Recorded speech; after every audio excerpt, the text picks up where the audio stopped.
Welcome to the Reverberations podcast, where we explore the human experience and the journey of self-discovery. What's good, everyone? Thank you for tuning in to another episode of Reverberations.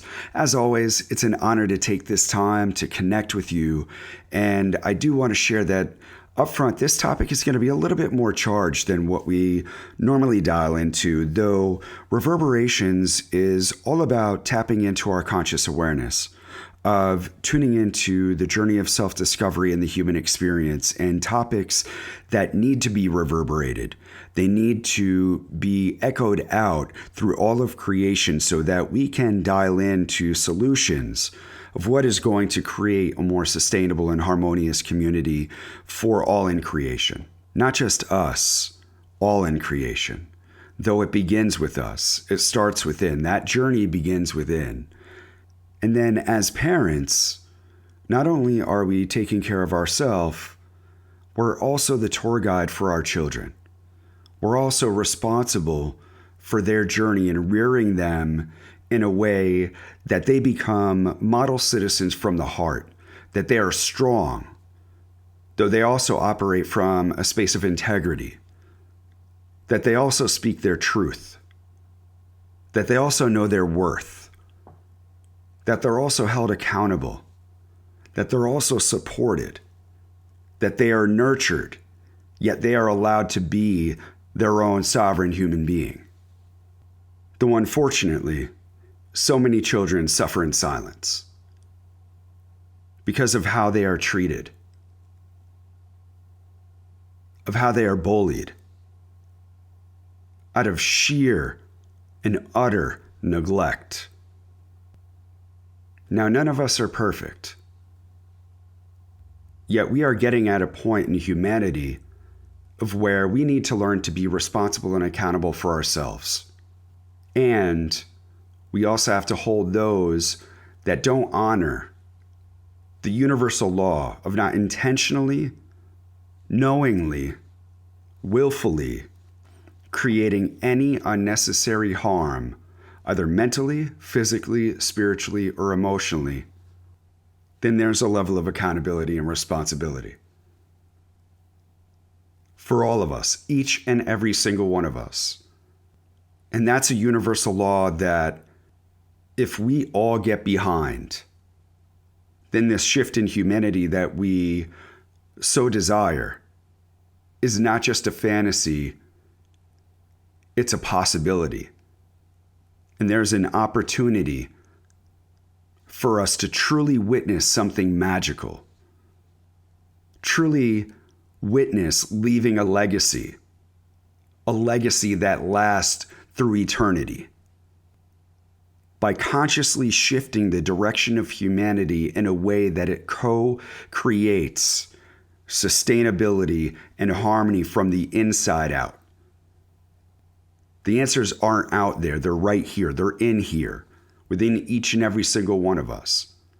And I have no doubt in the heart of humanity that we can do this. Bullying can come in so many ways. It can be a parent. It could be a friend. It could be a partner. It could be a teacher. It could be your boss. It could be your children. It could be your teammates. It could be anyone. It could also be you. It could also be me. Though when I see it happen before me, there is a responsibility and accountability for me as a human to take care of my fellow humans, and even a greater responsibility when it's my children. We all have a voice. It's whether we choose to use it and how we use it. Anger, yes, there's righteous anger. There's no doubt about it. Directing that in a way to where we're not contributing to a problem, we are initiating a solution. And the more voices that get behind that, the greater the power that there is to dissolve the challenges that have plagued us throughout all of humanity. We're strong. Are we heart strong? It's not about being headstrong. It's about being strong with a heart, with integrity, with honor, with value, with a passion and a purpose, with compassion, of service. There is nothing wrong with a warrior's heart, because that's honor. That is safety. That is trust. That is loyalty. That is love. The inspiration of this podcast is that my children have been subject to bullying, and to the point of where it's brought them to tears, to the point of where thoughts of continuing on were a challenge. And this year, with my son going into high school, my daughter going into 7th grade, early stages of puberty, all of these things going on, the emotions, the hormones, everything really starts to come to the forefront. With my youngest daughter, she's had some issues surrounding her friend group, surrounding some of the lifestyle choices that she has made, her creative expression. And with my son, he had early challenges through 2nd grade, though he worked very diligently to develop greater self-awareness. So he got himself involved with some programs at school to be able to help navigate this. And he's really stepped in to become a leader for self-awareness, for being of service to others that are experiencing either intellectual or developmental disabilities. So he joined Best Buddies in middle school as really one of the best programs that allowed him to really connect with others and have that sense of community, while also including a population that's often isolated and excluded. And along with that, my son found soccer as his outlet, as a source of camaraderie. Soccer has been his greatest social outlet and source of connection. He's played for a select team for 4 years, and entering high school this year, he was excited at the opportunity to play for one of the premier high schools in the state. He made the team. His level of excitement was off the charts. It was so awesome to see him feel that level of acceptance, to feel that accomplishment, to know that he was part of a tradition, a successful tradition, and then also the opportunity to have a friend group to where he would be included. And that excitement carried through with everything. He was the first to congratulate team members on their goals. He would be leading from the sideline. Though as the season went on, I noticed he was more and more reserved. He would sit by himself. He would be slightly disengaged. And then towards the end of the season, he would say things that would point to him really not being included and being made fun of. They were calling him Candace, which has been a thing that has gone on, though it subsided for the most part, though it kicked back in again with soccer. And, like with hazing and things like that, that's one thing. It gets taken too far a lot of times, though usually it's right at the beginning, to kind of a rite of passage. Whether it's right, wrong, or indifferent at this point, that's not going to be the topic of conversation as far as hazing. We're getting into the bullying, the sustained mental, physical, and emotional abuse that continues to eat away, to chip away, to tarnish our soul, to make us question our very existence. This is the problem that we are facing in society. It's not about the sensitivities. It's not about a softer generation. It's about the insensitivity. It's about the indecency. It's about the inappropriateness. It's about allowing behaviors to continue over and over again that degrade human life. Now, at this situation, my son told me that he overheard members of the team saying that he wasn't any good and wished that he wasn't on the team. Though I shared with him, I said, you know what? This happens, man, And they're going to say anything, especially boys at this time, pounding their chest, getting into the machismo, and the unhealthy ego, trying to find their way and belittling people in their path. For you, be strong. Stay in your heart. Be heart strong. Continue to let your actions on the field to be your guide. And I could tell that he was struggling. He didn't want to really hear it. He just wanted it to go away. He just wanted to be a part of the team. And he just kept telling me, maybe I should switch positions. Maybe I'm not that good in that position. I don't know what I'm doing. So as I said, these type of things make us question who we really are. Question what we're really about. If we are worthy. So I asked him to have a talk with the coach and asked what the coach saw in him, what his strengths were, and what he could work on to improve his own play. And this is leading into the semifinals of the tournament. And he told me, he's like, can we get there a little early? I was like, absolutely, we can get there early, no problem at all. So I dropped him off. I saw the coaches over there with 2 players. He walks over, come back, watch the game. And he played a majority of that game. And after the game, I said to him, I was like, hey, how'd you feel about the game? I felt great.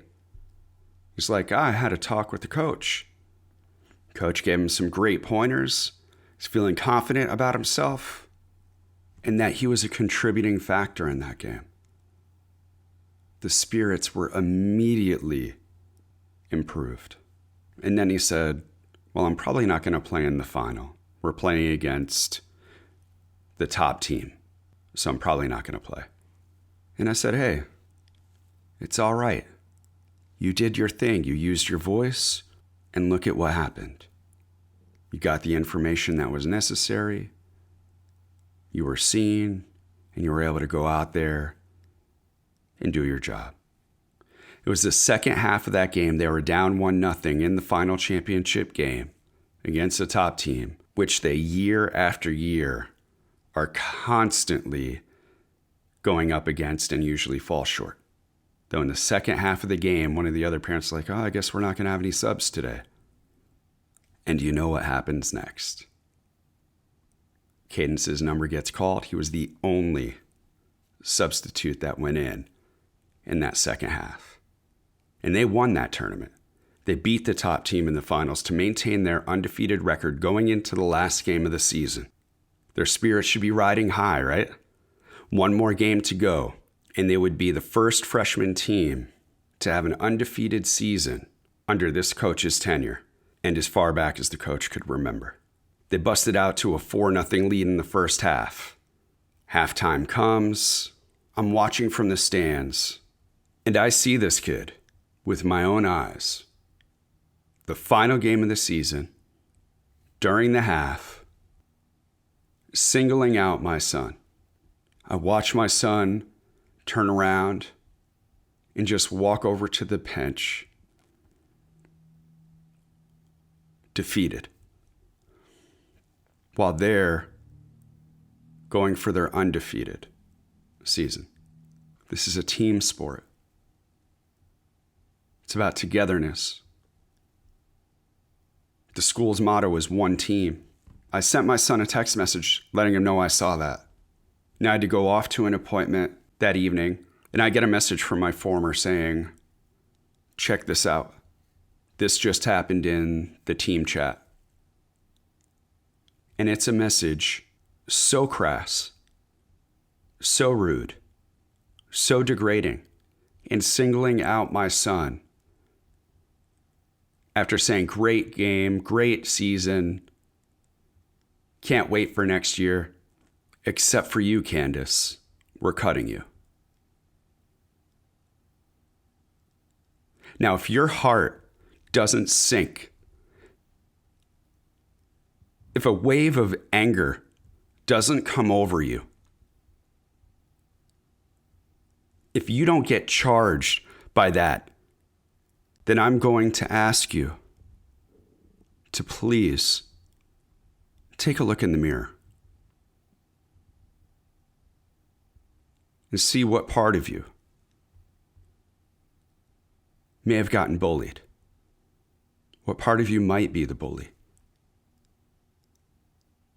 Because no one should be singled out like that for no reason. Now, I would say if he was doing things to instigate that, I would call it out. though all he wanted to do was be a part of that team, to be included, to be one team. Now, as much as I went into a rage when I saw that internally, and I had the soccer social media page up, I had the parents' social media up, I had the email up, I was ready to call anyone and everyone. My son said to me, "Dad, please don't say anything." Now, there's a few ways that we could look at this. A teenage boy not wanting to make things more challenging for him at a large school to where he's already on a team that he was so excited to be a part of and not wanting to make matters any worse, and that he would handle it and stick up for himself, or suffer in silence. And unfortunately, that suffer in silence is typically what happens. That is where the damage is done. It's not necessarily the bullying of what happens during that act. It's what happens in silence after that. When we're left with our own thoughts, when we're left with the aftermath, the pain inflicted by some other insensitive human being or human beings. You would think with all of the incredible things that we have done in this world that we have not figured out how to treat people with decency, with respect, with honor, with value, especially when we're on the same team. Now, here are some facts about bullying. 1 in 3 students in the U.S. admit of being bullied. 71% of youth have witnessed bullying at school. 70% of school staff have reported being a witness to bullying. For physical bullying, only 36% being bullied report it. That is 64% suffer in silence. 29% went through a form of physical assault.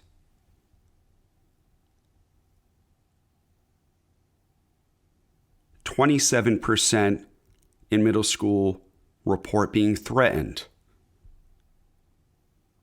Close to 37% of students in high school and middle school experience cyberbullying. Definitely more prevalent with high school. 70% of the LGBTQ plus population are bullied because of their sexuality. 70%. And close to 60% felt safety issues at school due to their sexuality. 60%. And how about this? About 35% of the LGBTQ plus population missed at least a complete day of school every month. And 42% stated that harassment is the main reason that they dropped out.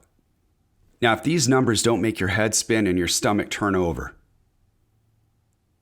victims of bullying by peers are almost 2.5 times more likely to develop a suicidal tendency. We have a responsibility to our children. Though we have a greater responsibility, a much greater one. And that's a responsibility and accountability to ourselves and others, to humanity. If we really want to move forward and progress and evolve, we must do this consciously. And it begins within and the example that we set for our children. They aren't the future, they are the right now. And as I said before, this doesn't just happen at school. According to a 2019 survey by Monster.com, 2,081 employees that were surveyed, 94% reported having been bullied numerous times in their workplace, which is an increase of 19% over the previous 11 years. Over 51% reported being bullied by their boss or manager.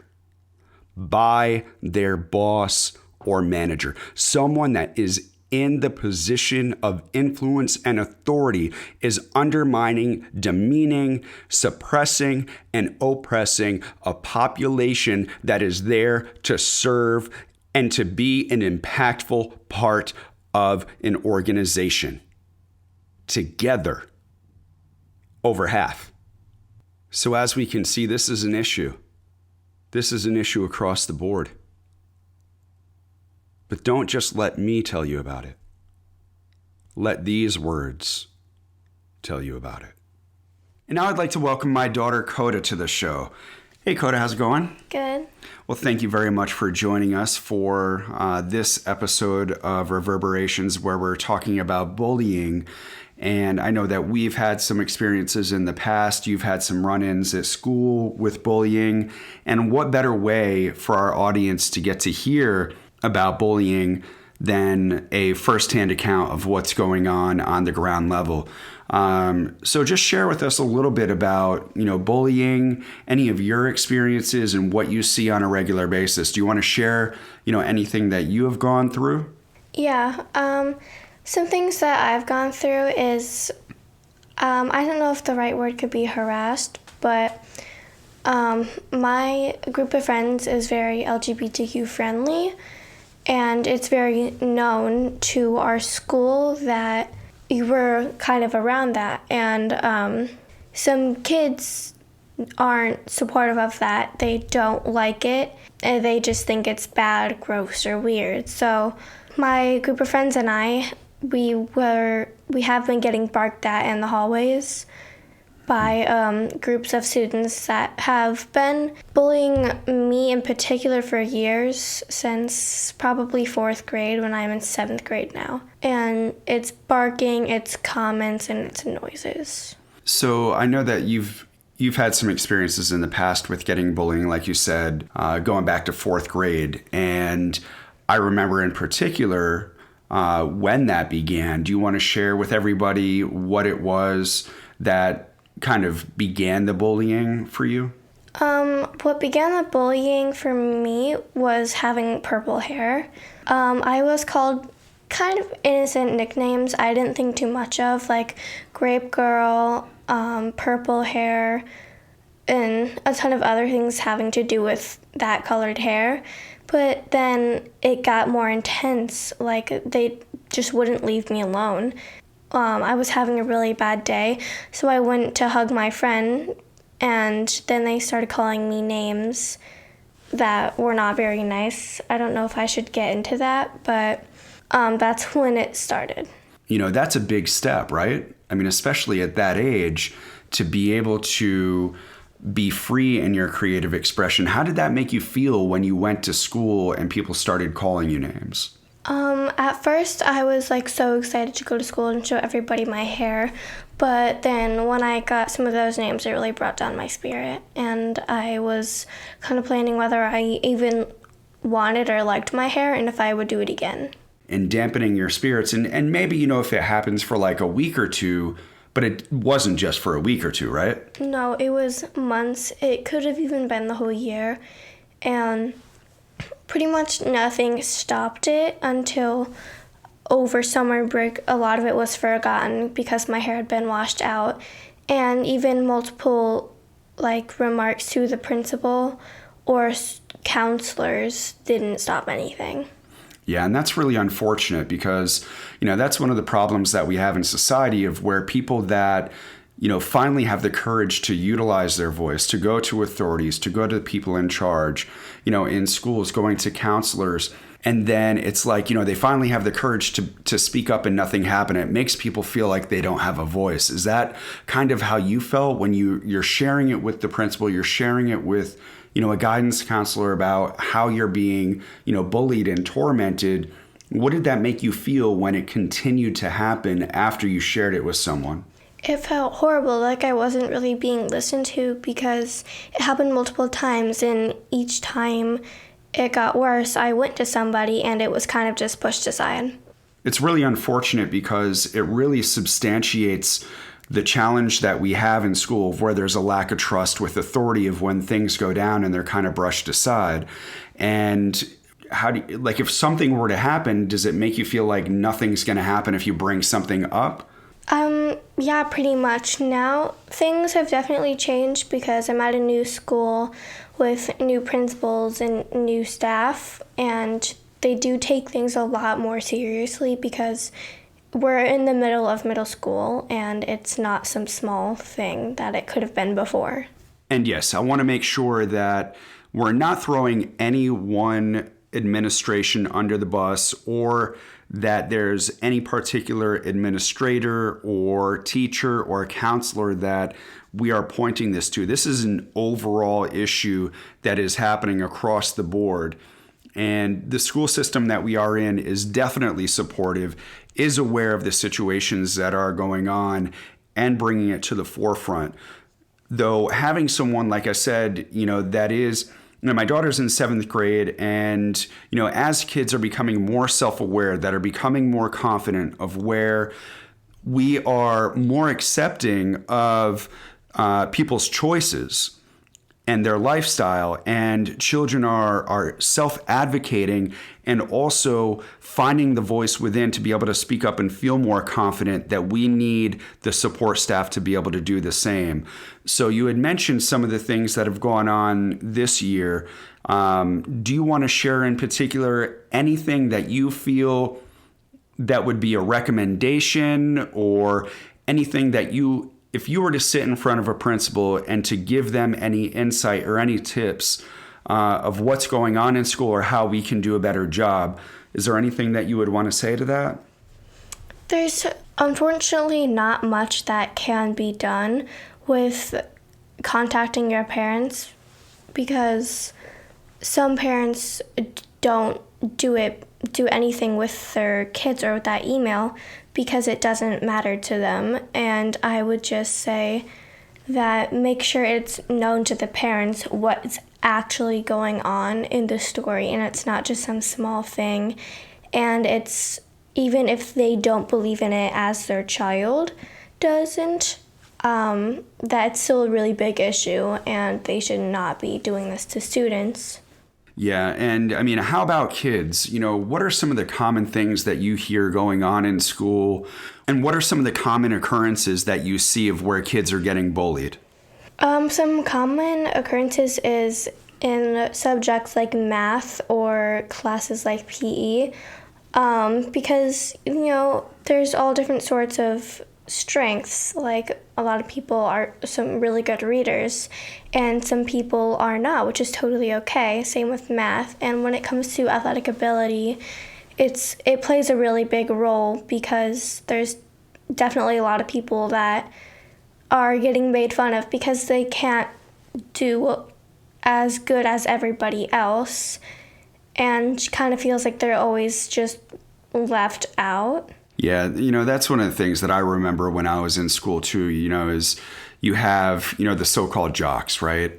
And, and that's almost in a way an identification that we have to get away from, is the ones that are more athletically gifted or that have greater abilities in that way. But then you have others that where athletics aren't their thing. Maybe it's theater, or maybe they have a physical disability that doesn't allow them to run as fast, or it doesn't allow them to have the coordination skills that others do.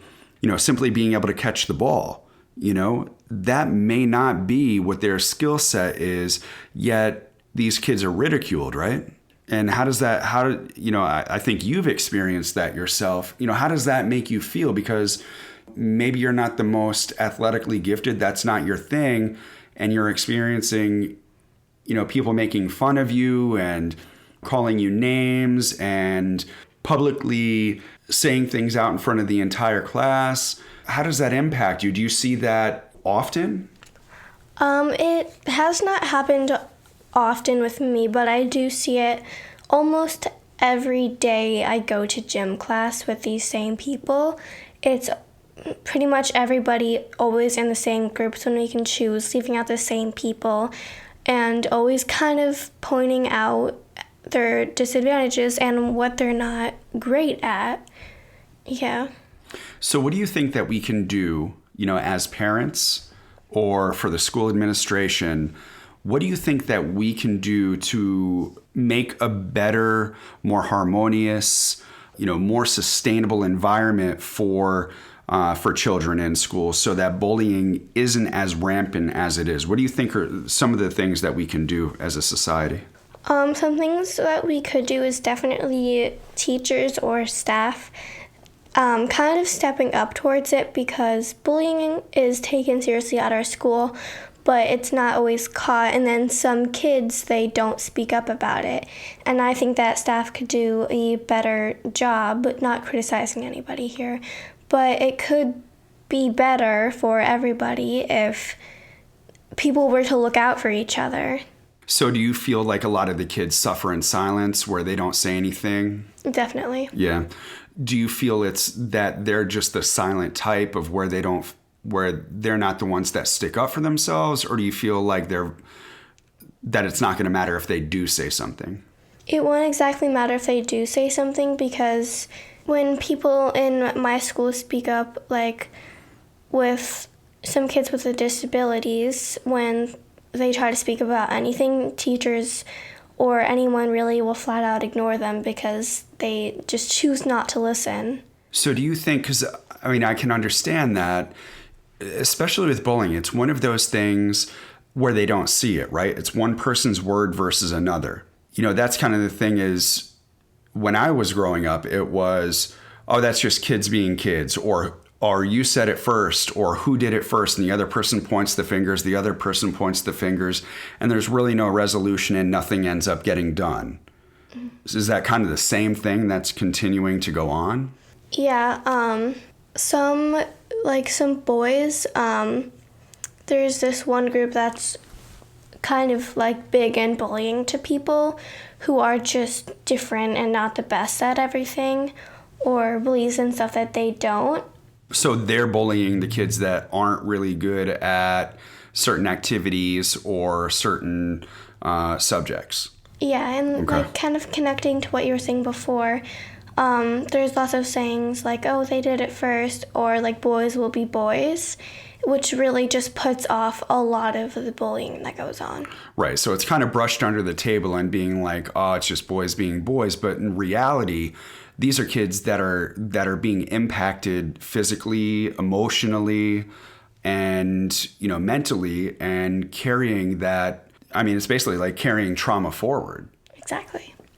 So in your friend group, I know, like you were saying, you guys get targeted a lot, and you handle it very well. You've shared with me that you've been a voice for others, that have been either scared or nervous or felt like nothing would matter. How do they take it emotionally?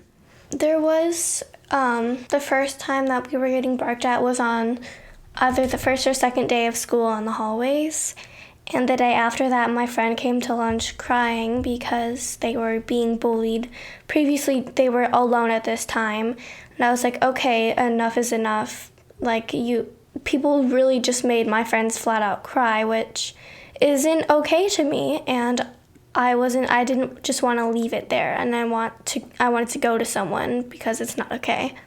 And that means, when you did that, that was everything to me because when you were younger, you were very quiet. You had that soft voice, and everything was just, everything was beautiful, and fairies and roses and unicorns, and life was great. And even with your brother, you didn't really stick up for yourself, right? And one of the things that I continue to share with you is to use your voice. Use your voice. You have a voice. You have to stick up for yourself, especially being a woman in this world, is to not be taken advantage of, to not be on the back burner, to not be looked down upon, that you are equal.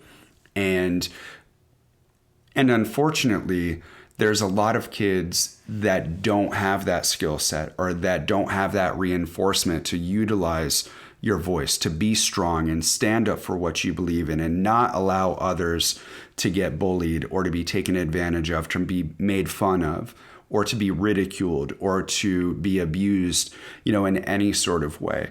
So when you did that, how did your friend group respond to that? How did they feel when you did that?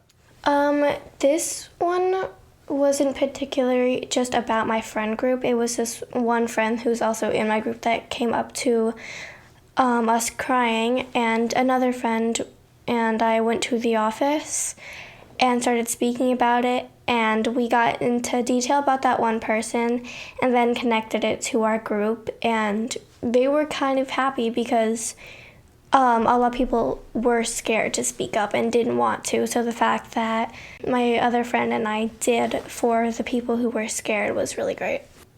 And thank you for doing that, because, that truly is giving a voice to the voiceless, or giving a voice to those that are scared or don't feel like their voice matters, or that there's nothing that can be done. So one of the things that I think that we have to do is we have to support our children to use their voice, to stick up for themselves, to stand up against inequality, especially with a lot of the topics that are coming forward around LGBTQ, that are coming up around disabilities, that are coming up around gender equality. These are things that are very important for us as we navigate, our social atmosphere moving forward in creating a more harmonious and sustainable environment. It begins with our children. Those conversations need to happen now. They need to happen early and often. And when these situations arise, we need to take them seriously. We need to listen. We need to initiate action. We have to put things in place to be able to support our children so that they grow up strong, so that they grow up knowing that their voice matters, that they matter. And this can no longer be brushed under the table. It's not boys being boys. It's not kids being kids. It's not puberty. It's not hormones. This is something that as I'm going to read the statistics in a little bit, this happens all the way through adulthood. That the bullies end up carrying that forward. Not only that, the ones that get bullied, if proper measures aren't put into place, the abused become the abuser in adulthood. So we have to be wise. We have to be forthcoming. We have to take the initiative to make sure our children are supported, that they are heard, that they are listened to, that old adage that children are to be seen and not heard, that is off the books. That is no longer acceptable. Our children are now. Our children aren't the future. They are right now. They are creating the future for us, though they are right now. What we support, what we anchor, what we nurture, what we nourish, and what we show them and entrust in them, that is going to create a future that we can get behind. That is going to initiate the shift in consciousness that we need, that we have been longing for. Our ingenuity has created some of the most mind-blowing inventions. Though now, the call is to initiate the shift and create mind-blowing social initiatives that will rock this world and return us to a more sovereign, to a more connected, to a more harmonious, to a more consciously aware, to a more heart-centered, a more supportive, and a more safer environment for all. So Coda, thank you so much for sharing. It takes a lot of courage for someone your age, for anyone really, to be able to step up, to be able to be a voice for equality. I love witnessing you in your journey, and I love seeing that you are a voice for those that may be scared, that might not feel like their voice matters. So thank you for that. And is there anything else that you would like to share with the audience at all? Nope. Well, thank you again for joining us today. It truly is just, it's such a value having you on here and, having a voice that's on the ground, that's in the trenches, that's actually involved in this. And we live in a small town in rural Wisconsin. So if these things are happening here, they're happening everywhere. So thank you again, sweetie. You're welcome. Thank you for having me on the show. And I'd like to welcome another guest to the show, my son, Cadence, who's also experienced bullying throughout his entire school career. Cadence, thank you for joining us today. No problem. So, as we've discussed, this has been a topic that we've been talking about now for about the past, 10 years almost, with being bullied and some of the challenges that you experienced earlier on, and then the growth that you have been able to endure over a period of time to where we are now. But now that you've gotten into high school and are experiencing it again, do you want to share a little bit about some of the history of being bullied and what that has felt like over the years?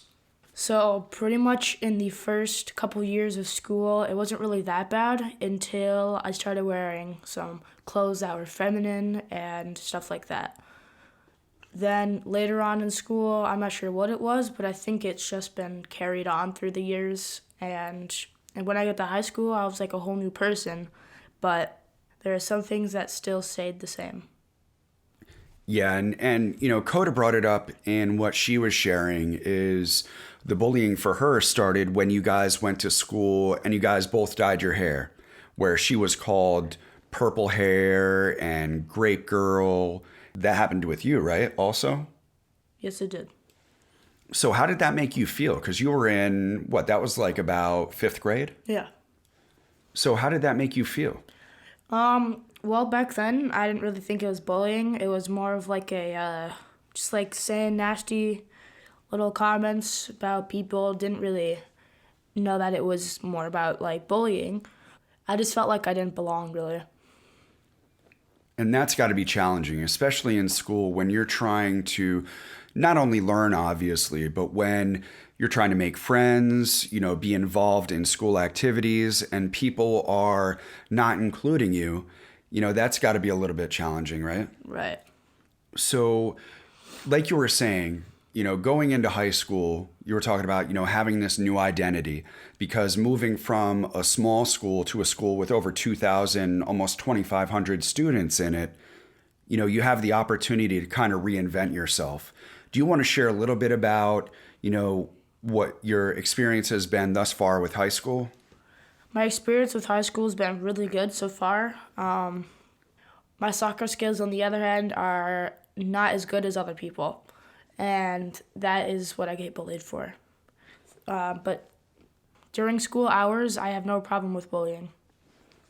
So your bullying isn't so much in the classroom, it's more on the sports team. Correct. So that's got to be challenging when you're in the classroom and you're learning, that's fine, you're able to focus. But then when you're wanting to apply yourself in a team setting to where it's inclusive, to where there's team bonding, where you guys are growing together to achieve an end result of hopefully, a championship. And you guys went undefeated. Right. So, everybody is participating in it. You've played pretty much every single game. You did share that your soccer skills aren't as strong or advanced as some of the other kids on the team. So you're coming off the bench. Now you're just not being treated equally, or they're making fun of you. What are some of the things that's going on with the team? I am just not a starter, so I get made fun of that all the time for not being one of those top 11 players on the field. So what are some of the things that are happening? They're making fun of you, but... Well, I got a nickname, Candace, which originated from a joke a while ago. And how does that make you feel? It doesn't feel good at all. It feels more like bullying than it did when I was called Blueberry for my blue hair. Yeah. So, it's one thing, because in sports, and I played sports younger too at a highly competitive level, and I was called names. And it's one thing, like if it's just, it's hazing at the beginning and you're getting welcome to the team and they kind of give you a little, hard time coming in, though this is something that hasn't just been a one-time thing. It's been continuous and was escalating throughout the season, correct? Correct. And that's not okay. I mean, here it is that we're trying to build a team. We're trying to foster an environment of inclusivity, especially in a team environment. And somebody that's coming off the bench, you want to support them in such a way that when they do something, like when you scored that one goal, the whole team should have been out there celebrating you when you scored that, And so how does that feel? Like, it's the end of the season. You guys go undefeated. You beat the number one team, which you guys have had a challenge with perennially year after year at the freshman level, at the JV level, at the varsity state level. This one team is always the challenge to beat, and you guys handled them and then went on to secure the first undefeated season under your coach. How does that feel that you haven't been included with the team? Honestly, I feel like the team had a great victory, but personally, I felt defeated. So expand on that, because, it's the end of the season. You have a team dinner. You guys are celebrating. You've gone undefeated. Everybody's riding high, but you're feeling defeated. I mean, that's got to be a challenge, Yeah, it is definitely a challenge because I don't feel like I belong. And that's the essence of bullying. Is one of Maslow's hierarchy of needs is belonging. And especially if we're with a team. So how does that make you feel moving forward now and participating with the team? Moving forward, if I make the team with any of the players, I feel like I'm still going to have that same concept of my name and bullying. But I hope to become better and remove that label for myself. And I really appreciate that. It's one thing that I value about you and Coda and Shay are that you guys are able to be self-aware enough to where you are feeling the pain. You're feeling that challenge of being bullied or looked at differently because of the way that you handle yourself, or in other ways, whether you're dyeing your hair, or you're wearing something that's pink, or talk in a certain way, or you may not have the skill set that, would put you in that starting position. Though you look at it, you take that challenge, you recognize something within yourself, then you tune in and you recognize that it's not yours. And I really appreciate that because, it's that level of self-awareness, Cadence, that allows you to set yourself apart from that, where you don't participate in it. You came to me, you shared how much it hurt, you shared the pain. You also asked me to not do anything, which has been one of the hardest things in my life, is to not step in and to take care of this situation. As a young man, who's going into adulthood and learning to be able to take this on yourself, to not shoulder the responsibility and to recognize that it's not yours, and to have it impact you in such a negative way to where you would want to get off the team or not give your all. This is a situation where you are now going to utilize this in a way where it's going to be motivation to succeed, motivation to move forward, motivation to be an advocate against bullying. Is there anything that you would like to share with our audience that would be able to help with anti-bullying in our schools and outside of our schools? Honestly, I think that we should start accepting people for who they are. And it brings me back to something, because you and I had discussed this before, where, we were going to start this YouTube channel called This Is Me, which was an idea that you had that was born because of bullying that you were experiencing in middle school. And acceptance is such an important thing. Just because people have different hair, wear different clothes, don't come from the same socioeconomic background, are different skin color, have different sexual preferences, or aren't as developed, whether scholastically or athletically, the level of accepting another human being is what brings us together. We are here to support a more harmonious and sustainable creation, co-creation for all in existence. What do you believe is one thing that could be done within our school systems that would make it a more safe place? Honestly, I don't think that the school can do anything to help prevent bullying. I say that because we have had hundreds of talks about anti-bullying in our school, and not a single person has changed throughout all these 8 years. So that's a fairly common answer, and that's one that is deeply troubling. Coda shared the same thing, that she doesn't feel that there's anything that the teachers or staff or parents can do because it continues to happen. But somebody has to be accountable and responsible for this. For change to happen, the staff, teachers, administrators, they're there for a very distinct purpose, to keep our school system safe. There's something that's breaking down here, and someone has to be responsible for that. Right. So is it just that there's not enough resources, or you don't believe that the kids are being held accountable for their actions? They're just getting away with it, or that, detention is just a waste of time? What would you see as a possible solution, especially for the people that are doing this? I honestly believe that kids in school these days will not change because it is their mindset.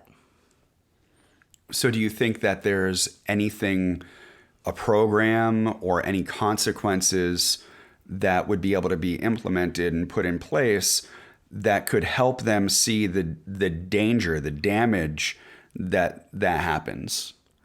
Most likely not.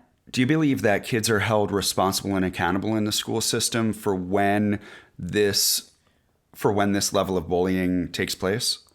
I don't. And I say this because the teachers in our school will just give you a detention or will make you eat lunch in their office. And this isn't helping them learn anything. Yeah, and that's what I'm getting at here, is that this continues to happen because there aren't resources, there aren't programs, there aren't things that are there. We keep on doing the same thing over and over and over again, expecting different results, where these kids aren't held accountable. Putting them in detention isn't going to do anything. Making them sit in a room and have lunch by themselves is not going to do anything. That is only going to make an inconvenience. It's not going to change a patterned behavior or a thought form. This is deeply ingrained, and there's something that we have to do to be able to shift this from continuing to happen over and over again and putting our children in harm's way, whether it's mentally, physically, or emotionally. This has got to stop. So I really appreciate you sharing with us, Cadence, because, it's this type of vulnerability, it's this type of bravery, and it's this voice that needs to be heard. We need to hear it from the ground floor, from the kids that are actually experiencing this.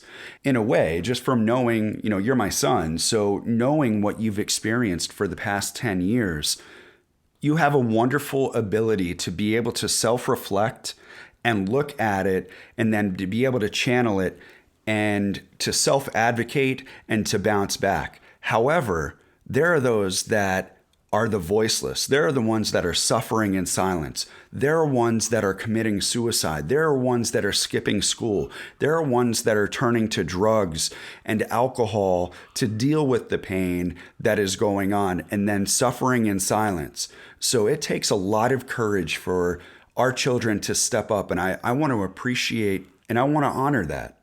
So thank you so much for being a voice and being an advocate, because you know what? There might be one kid out there that's going to hear you and is going to feel that strength, is going to hear something that you said that's going to make them want to stick up and be an advocate as well. And that's what we need in this world, is more people that are going to stand up for our rights and right relationship, and make sure that all of us are accepted for who we are, because there's nothing that is worse than someone being ridiculed, punished, abused just for being who they are.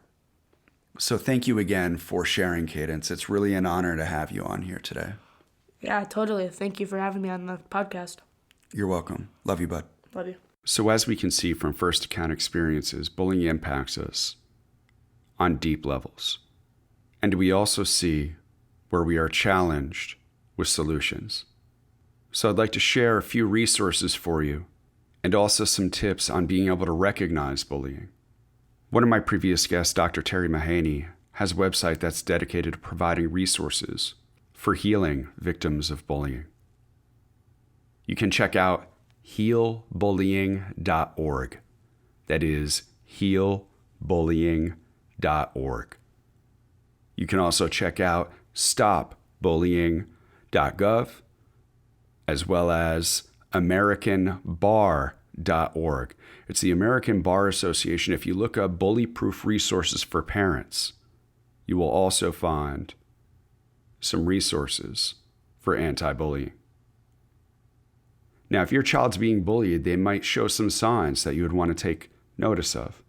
At school, they might become aggressive and unreasonable. They might start to get into fights. They could refuse to talk about what is going on.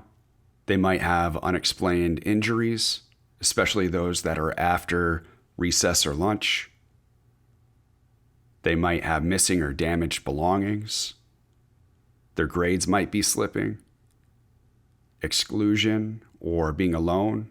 They could also have their voice muted where they're not speaking up in class or willingness to participate. At home, they might have trouble getting out of bed. They might not want to go to school. They might change their method or the route that they do go to school. They might not want to go on the bus. They might not want to walk to school. They change their sleeping or eating patterns. They could have increased anxiety, depression, stomach aches, unexplained pains. They could be asking for extra money or extra food, or they arrive home hungry from having their lunch stolen or money taken. They could show an unwillingness to discuss anything about school or their friends or any interactions, or they might not want to go to school activities. And again, the responsibility lies upon us as parents. The responsibility lies upon us as administrators, as teachers, as guidance counselors, as therapists. Beyond that, the responsibility lies upon us as a fellow human, as someone who's sharing in the struggles, especially nowadays. We are better together. So please, if there is anything to take away from this podcast, let's be better together. From my heart to yours. Thank you. Thank you all once again for tuning in to another episode of Reverberations. Truly is just an incredible experience to share this time and space with you. To be able to share what is on my heart. To be able to share guests that are passionate, that are intentional, that operate with integrity and are of service to humanity, to all in creation. So if anything in this podcast or any of the previous episodes inspired you, touched you, moved you, share this with your social media, share it with your friends. Let's reverberate and spread the love. This is how we can co-create a more sustainable and harmonious coexistence with all in creation. Let's amplify our love. And remember, we are better together. Have an amazing day.